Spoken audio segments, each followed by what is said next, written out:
what happened to our bridge game? Well, I told the other fellas to come at 9 o'clock. I want to watch our television show. Ooh, well, George, it's a beautiful place.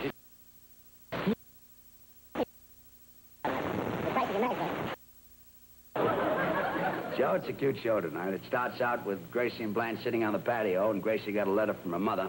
Come on in, I want you to see it.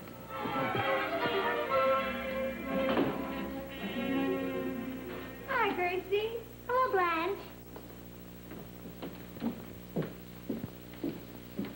Boy just brought the paper. Says we can expect rain. Oh, don't worry. He's only 11 years old. What does he know about the weather? Never thought of that. Oh, letter from San Francisco with a 10-cent stamp and a 3-cent stamp. Mm-hmm. Must be from your mother, huh? Yes, it is. She always adds a 10-cent stamp as a tip for the postman. Very thoughtful. Gracie, may I have a cup of coffee, please? Oh, sure. I'll get George another cup later. Thank you. Well, any news? Mm-hmm. You know, my mother is terribly humiliated about the kind of television show George and I do. She's humiliated? Yes. She said she had a house full of company watching our last show, and she says they just sat there and laughed at it. Oh, I see. She thinks we should change part of it. Which part? George. Don't you worry, Gracie. Your mother will get used to George. I doubt it. She hasn't even gotten used to my father yet. Well, anyway, I like your show just the way it is. Even though I have to fight to see it. You do? Oh, that husband of mine. All he wants to look at is football and wrestling and baseball. I told him, get a set of your own. Put it in your room. Says we can't afford it. Ooh, he's such a cheapskate. I did not. I said if I ever get $200 for that beach property at Malibu, the cheapskate might get another television set. By the time you sell that swamp, I will be too old and weak to turn on a television set. You can only get weaker. Come home and fix my lunch. Ooh, he makes me tired. He'll never sell that swamp for $200. Oh, Blanche, aren't you going to tell her to have... I'm not even going to talk to him. I could wring his neck. What is she mad at me for? Well, I don't know. She's mad at her husband, too. Oh. But I can't blame her. He won't buy another television set until they sell a swamp. George, Harry Gonzalez here. I'll be right out. Well, Gracie, if you mean that Malibu property, it's no bargain, you know. A friend of mine looked at it. He says all you could use it for is as a parking lot for canoes. Hey, that's a wonderful idea. Hello, Harry. Hi, George. Harry, look at this script and tell me what you think of it. Okay. George, will you do a favor for me? Sure. On our next show, could we say that we have 4 acres we'd like to sell as a parking lot for canoes?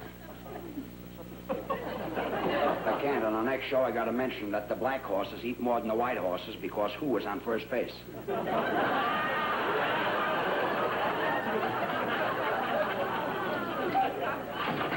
You know, sometimes I think he's working too hard. Yeah, me too, Gracie. Oh, wait a minute. I've got an idea. Give me the paper. What's your idea? Well, I'll sell those 4 acres for Blanche and get her a television set. That swamp, Gracie, nobody would buy that. Oh, sure. Lots of people advertise for property. Well, now, look, here's one. It says, wanted good acreage for oranges. Oh, no, that wouldn't do. She might trade it for a television set, but never for oranges.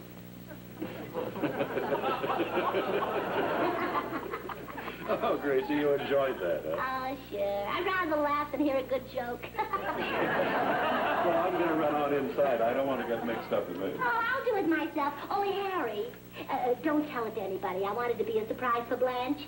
Yeah. Well, Gracie, if you sell that bog, it'll surprise everybody. Yeah. You like that, huh? Yeah, I'd rather laugh than hear a good joke.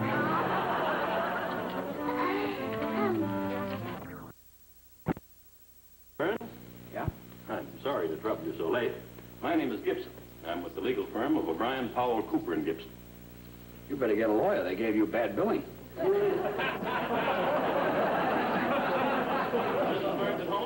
No, she's out trying to buy a television set.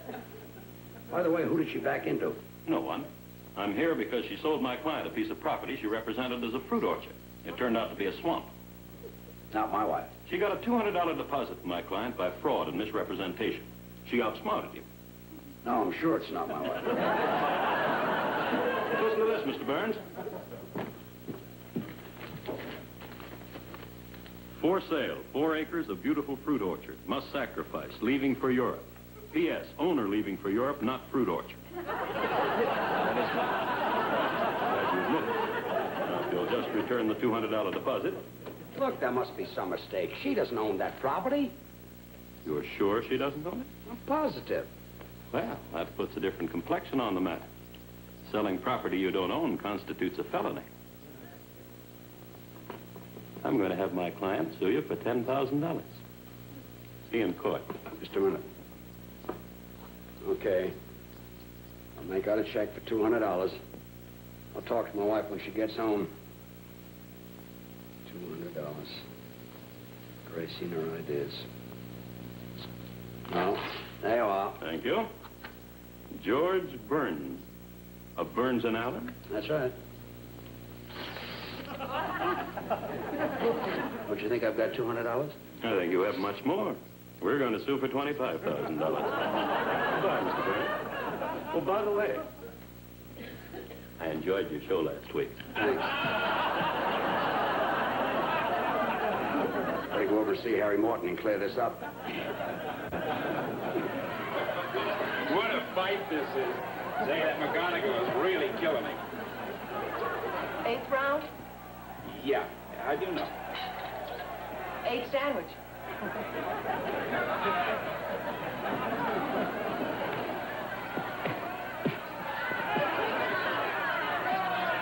Could be a knockout in the 12th round. 3 nights this week I've eaten dinner alone. Hey, I've got an idea. Harry! Harry! What is it? I met Jim Ferguson downtown today. The one I was engaged to when we first met. He's always wanted to run away with me.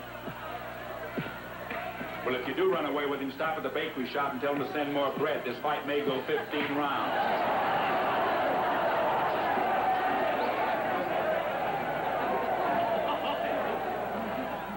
Because of you, I missed the knockout. Come over here, sweetheart. I'll be glad to accommodate you.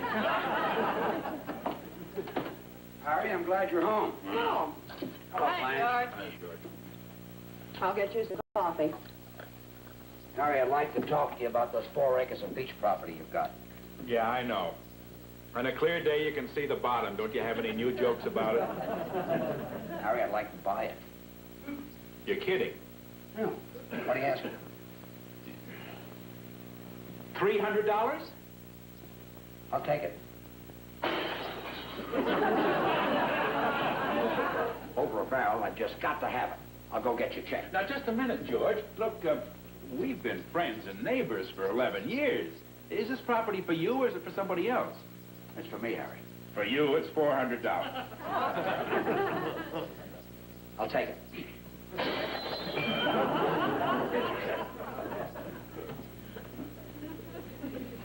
Hey, what about that dope? Giving me $400 for that property doesn't work.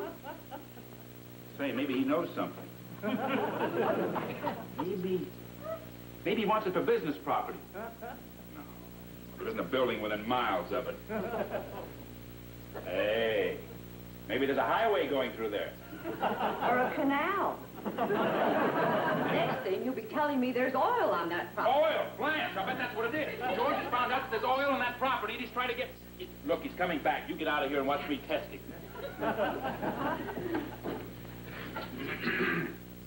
Yes, yes. Here's a check. I see, Casey. I see, Casey, yes. Well, I'll tell him. Mm-hmm. Yeah, bye. I'm awfully sorry, George. I've just been talking to my partner, and, well, I quoted you the wrong price. He says the property costs $500. Not yet, Blanche. I didn't say I'd take it. Now, Blanche, I'll take it. George, come back here. You ought to be ashamed of yourself, taking advantage of a friend, a neighbor, The fellow that you've palled around with all these years. I'm taking advantage? Yes. And that property is not for sale at any price. Well, there's... Oh.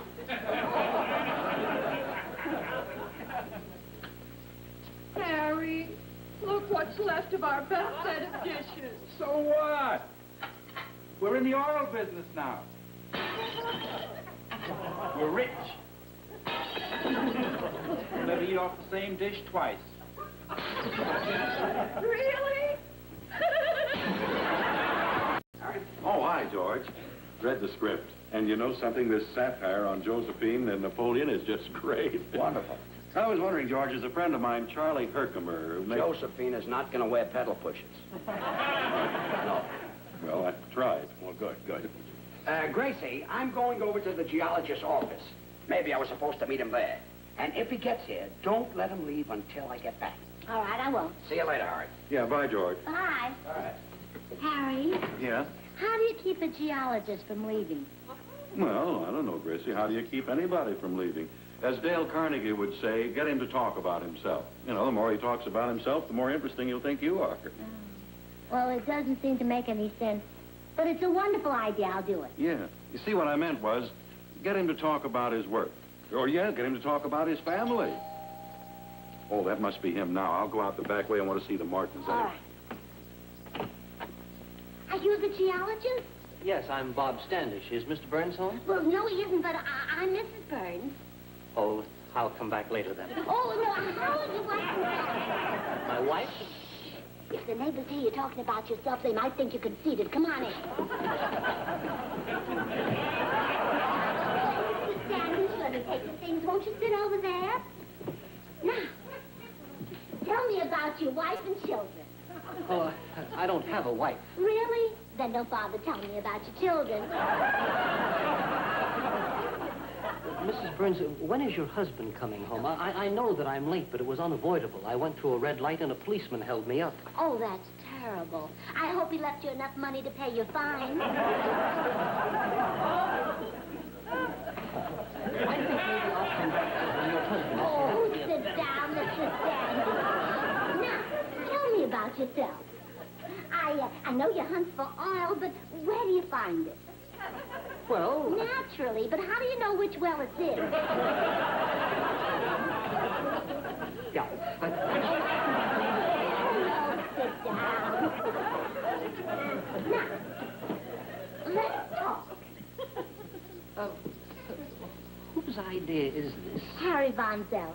He says the more you talk about Dale Carnegie, the more interesting I am. Harry Von Zell. All right. What'll we talk about? Well, let's talk about geology. That's something you understand. All right.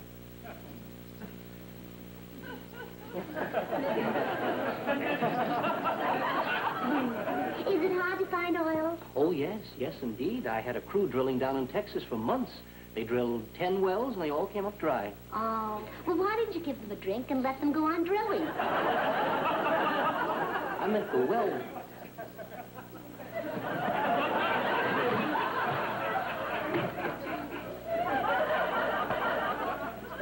Mrs. Burns, I wonder if you would go into the kitchen and get me a drink of water. Well, of course.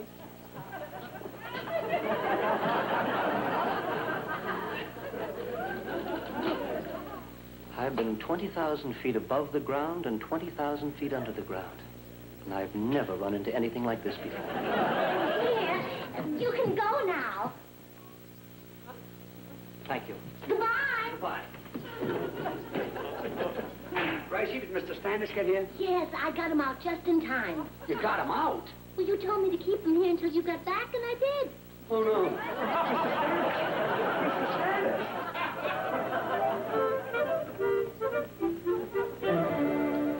Well, I've got the geologist's report. You don't have to worry. I gave the man back the $200 and everything is straightened out. There's no oil on the property. All they found were a couple of old sardine cans. And even they were dry. But it did cost me $75. $25 for the geologist and $50 to drag the swamp for his briefcase. There's Gracie. and have a little talk with her. Yes, Gracie? Oh, George, I just bought these. Will you help me fix them? Sure. Well, I got out of that mess. But it shows you what trouble can be caused by butting into other people's business. Oh, don't I know? You know, after I put that ad in the paper this morning, the bus I was on had the nosiest bus driver. Well, he was butting into every... You were on a bus? What happened to our car? Oh, George, don't worry. The auto club will bring it back. Anyway, this bus driver... Gracie, what happened to our car? Well, there was no place for me to park in front of the newspaper office. So I asked the man if he'd drive it around the block until I came out. But this man might never bring it back. I took care of that. As he drove away, I took his license number. We'll have to report that later. Yes. Oh, dear. Say, you know, these look fresher than those. Well, anyway, he certainly was a nosy driver. He was a nosy bus driver, huh? Yes, he was. But a lady got in with a little baby in her arms, and she handed him a $20 bill. And he said, "Is this the smallest you got?" So I said, "Why don't you just drive the bus and let her husband worry about how many children she's got?" What happened to the lady and the baby? She moved to the back of the bus. I wonder why. And then a couple got in. They were holding hands. And the fellow says, "Does this bus go past La Brea?" And the bus driver said, "Yes, how far do you want to go?" And I said, "As long as they're not annoying the other passengers, what business is it of yours?" The bus driver had no right to butt in. No, he certainly didn't. He said, "Lady, do you know these people?" So I said, "Look, nosy, even if I did, I wouldn't introduce them to you." What happened to this couple? Well, they wanted to get away from this nosy driver, So too. they went to the back of the bus? To the back of the bus. I thought so, yes. Yes. Now, you know, these flowers look better than those. Well, anyway, then a sailor got on. Yeah. And so he said he was going to San Pedro. And the bus driver said, "Well, then you'll need a transfer." I'll bet you straightened the bus driver up. Well, I had to. If he wanted a transfer, he wouldn't have joined the Navy in the first place. Did the back of the bus get crowded after? Oh, it was jammed. But it's the last time I'll ever drive a bus. You mean that the bus driver? No, he got off and walked. Guess he wanted to change scenery. I'll be right with you, Blanche. Just throw those away. What is it, Blanche? Gracie, I want you to come right over. I've got a big surprise for you and George. Oh, only be sure and use the front door. All right, we'll both be over. Okay.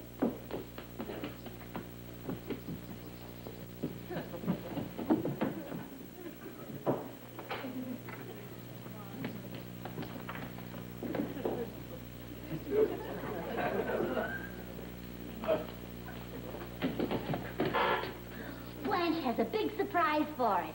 And I got a surprise for Harry that's a beauty. Butler? Who is calling? I don't hear anybody calling, do you? I can't believe my eyes. Oh, George and Gracie. How do you like Witherspoon? Well, he's nice, but I think you should have kept Harry.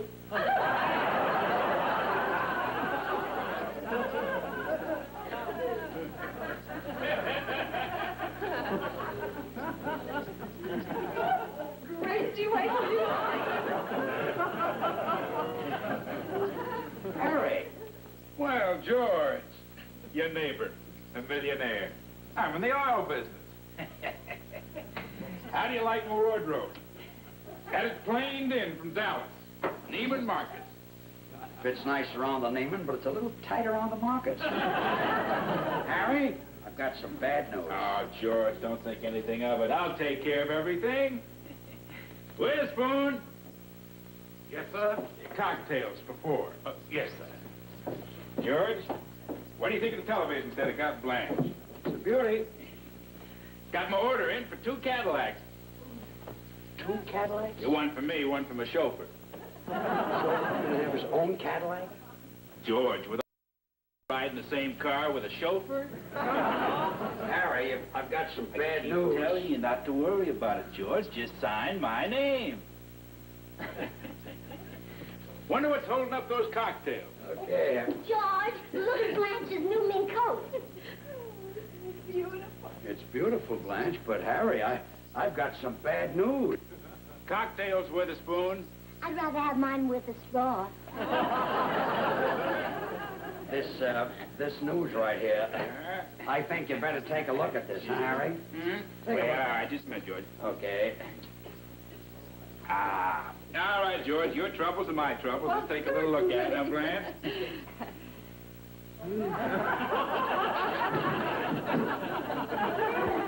I found out there's no oil. Oh. With a spoon. Yes, madam? Put some oil in the cocktails, please.